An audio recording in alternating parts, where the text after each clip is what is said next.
Alright everyone, and welcome back to the channel, or welcome if you're new here. I'm Christina, aka That Writer, and today we're back with our weekly NXT reaction video. If I am just constantly drinking water throughout this entire episode, we've been in a heat wave for almost a week with no end in sight. So there's that. Again, I'm from Northern Ohio. We don't deal with this crap all that often up there by good old Lake Erie and everything like that. So that's where we're at.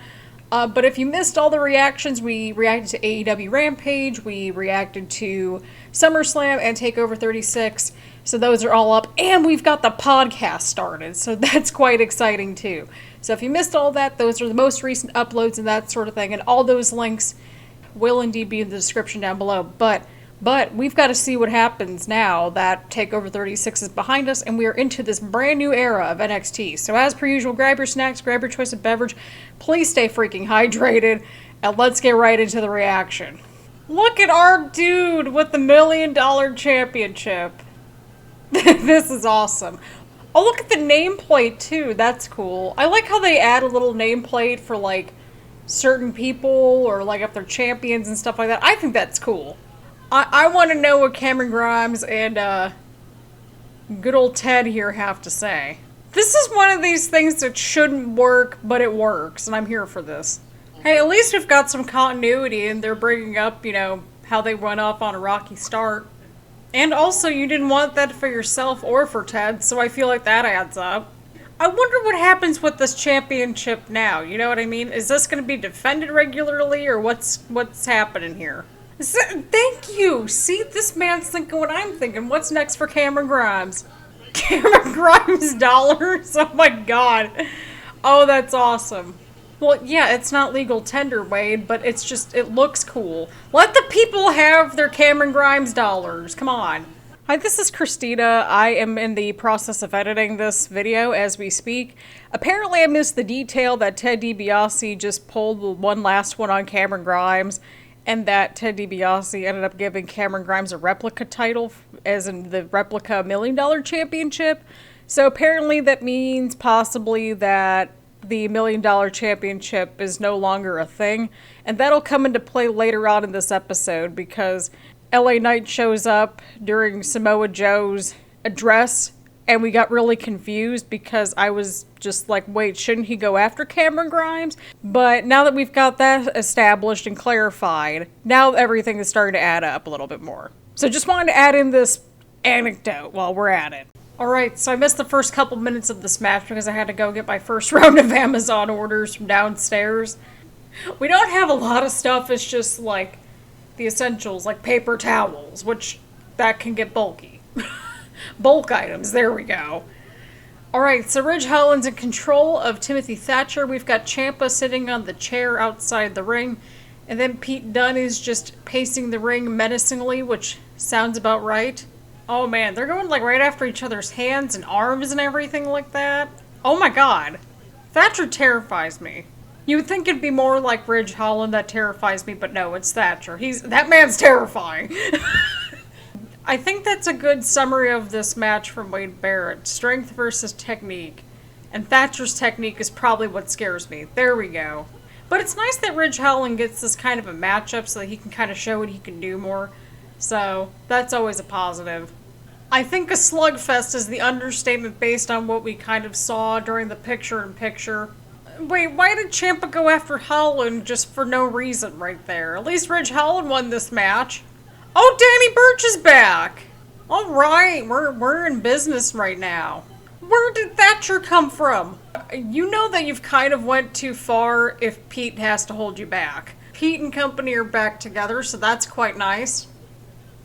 Is there gonna end up being some kind of a 4-dude faction that can kind of match that? I mean, we've already got a few teams that have like 3 people in them, like Legado and Hit Row, so I'm wondering if that could possibly lead to something in the future. I don't know, but definitely a good match to start things off, even though I missed like half of it because of the commercials and getting my Amazon packages.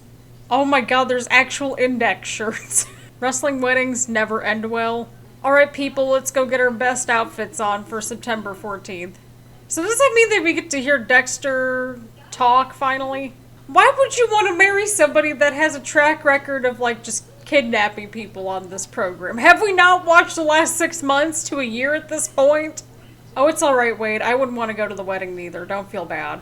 Do we have Johnny and Candace's, like, thoughts on this wedding yet? But we're gonna see how this unfolds. But again, wrestling weddings do not end well. Oh my god, what a concept. We have a women's tag team match. We have a women's tag team division again. But I mean, hey, this is a fresh match, and I'll take it. Wait, what did these two teams do to get a #1 contenders match like this? I couldn't even tell you who's gonna win this matchup, but I like the energy that we're getting so far. Alright, Kacy and Kayden won the match, so that was quite nice. I thought it was a short, sweet, and to the point match, and it had a lot of energy, and it gets a thumbs up. It was a good match, and I enjoyed it, and I had fun watching it. Alright, here we go. We've got Kay Ray on NXT now. I'm so excited for this. This is one of the parts that I've been looking forward to the most on this show. Just because ever since Kay Ray showed up on TakeOver the other night, it was like, oh, okay, cool. We're shaking things up a little bit here. Getting some fresh people in and that sort of thing. I'm all for it. I mean, she went out on NXT UK, as I believe we reacted to, in such a strong way. So you know what? I'm here for this. I would be totally okay with Kay Ray becoming the next NXT Women's Champ. It's like, nope, you're not getting any offense in. None at all. Oh, we got an elbow in. And a drop kick. Alright, well, Kay Ray debuted, so that match did what it needed to accomplish. We're just going to see what happens with the women's division moving forward, because earlier they had Raquel being interviewed, and then Frankie Monet interrupted, which I thought was quite interesting. So now we've got this dynamic with Raquel and Frankie and Kay Ray now. So it's going to be interesting to see what happens. We approve of Samoa Joe being the first 3-time NXT champion. We approve. I'm not disagreeing with anything this man is saying. I want to know who Joe's first opponent's going to be. Alright, kids, go grab your snacks. We might have Joe versus Dunne. Pete Dunne needs to win the title at some point. I want this match. Give us this match, Regal. We all want this match. They've been teasing it for like weeks now. I would be totally fine with either Pete or Joe. Or like, Pete or Joe. I'm with Pete. I want to see this match. I want to see this match. All of us do. LA Knight? What? But he just lost his championship. I mean, I'd be okay with it if somebody new in the main event picture. This dude has like a new vest and everything. So how's that mansion going now that you've lost your butler and you've lost the $1 Million championship? Can we get that answered? Maybe you should win a match first, dude. You lost your title at TakeOver. What is that? Tell him, Pete. You tell him. He was using his indoor voice. You're the one that's yelling. Okay, thank goodness for Kyle. He's making his way out here now. All the nicknames for everybody in front of him. That's hilarious. See, at least this guy's got a point here. I think Kyle's onto something because, I don't know, he was the one that won a match at TakeOver. But poor Kyle, god dang. He just keeps getting beaten up. Got beaten the crap out of by Adam Cole in that 2 out of 3 Falls match at TakeOver. Now with Ridge Holland. Wait, what's going on here? You have Ciampa. Okay, hang on. We're getting the whiteboard out. Where's Thatcher at? Like, didn't both Ciampa and Thatcher get beaten up earlier? Because look, we might have missed part of that match to go get the Amazon package, but okay, so here we go. Here's on the sides in case if we end up in a 6-man tag team situation here.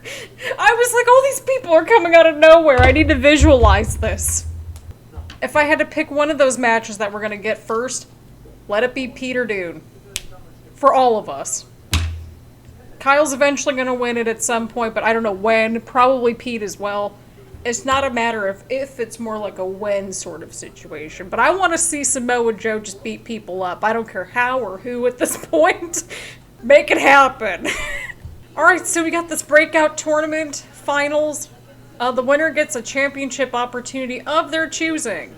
The fans really want Odyssey Jones to win, and I really don't blame them. I like both of them. They have a lot of charisma. They both had little interview segment things where they were getting like about a minute or so interview earlier. I thought that really added to it. So, it'll be interesting. They both had some good journeys to this finals match, and I could see either one of them winning, to be honest, but the fans want Odyssey Jones to win, and so do I, but I like both of them. Vic Joseph, this is not for a championship. This is a tournament finals. It's for a championship opportunity, though. I mean, it goes for any of the championships, right? Like, not just the NXT championship. And that does beg the question, who are all the number one contenders going to be next? It's exciting. We're just going to keep guessing.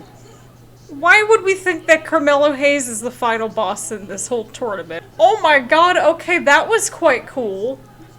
Shoot, this might be my match of the night at this point, just because it's been a fun match. Okay, that was quite impressive with the top rope scissor kick. That was a good move. Oh, God. Oh, boy.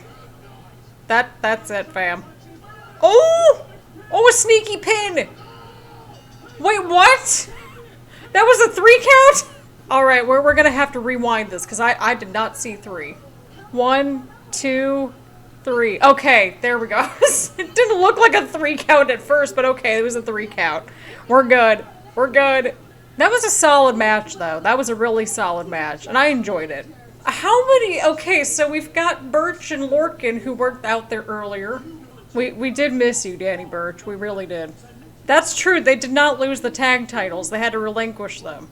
I'd be cool with them as tag champs again. So we're not going to address how Ridge Holland just went right after Kyle O'Reilly, then. Because he just was talking about Ciampa and Thatcher. Ma'am! I'm just getting confused the more I'm writing crap on that board. We'll flesh this whole whiteboard out by the end of this reaction, I promise. We're going to fine-tune it even more. Okay, so we're a little bit behind on this match. Just because I was trying to flesh out the whiteboard again to make it easy to read at the end of this episode. Oh, snap. Okay, well that dude just won. Wait, Boa just lost. Dude, I would just go through the crowd and avoid everything up at the top of the ramp right there. Make your grand escape, my dude. Make your grand escape. At least somebody's like hightailing it when they need to, away from all that badness up at, you know, involved with this Tian Shaw stuff. Johnny, you of all people should know how weddings work. Like, as much as I don't like this index situation neither, Johnny, like, there is a part in the wedding, during a wedding, where it literally is like, are there any objections to this marriage right here? Okay, so why is LA Knight back out here? LA Knight was just like, don't you make that face, Regal. You just ran right in there for whatever reason. Okay, so we know LA Knight's whereabouts. Look, all I'm saying is that there's nobody stopping Johnny and Candace from saying, I object, right before Index says I do. I'm not trying to start anything. That's literally how weddings work. So I've got a real question to ask. Has Legado Del Fantasma found, like, a fourth person, ideally maybe a female, to kind of even things out? Because, I don't know, B-FAB, like, went wild with the freaking bat last week. Yeah, can't you just get B-FAB, like, ejected from this match? Okay, well, the bell rang, so that's nice. Yeah, but if the referee had order in this match, he would have ejected B-FAB for getting involved before the match that led up to the match. I think it's an understatement that Legado needs to go back to the drawing board. I mean, I'd offer mine, but clearly it's covered in my absolutely wonderful calligraphy known as my handwriting. This has been quite an interesting battle, and the build has been absolutely wild, to say the least. Pun kind of intended.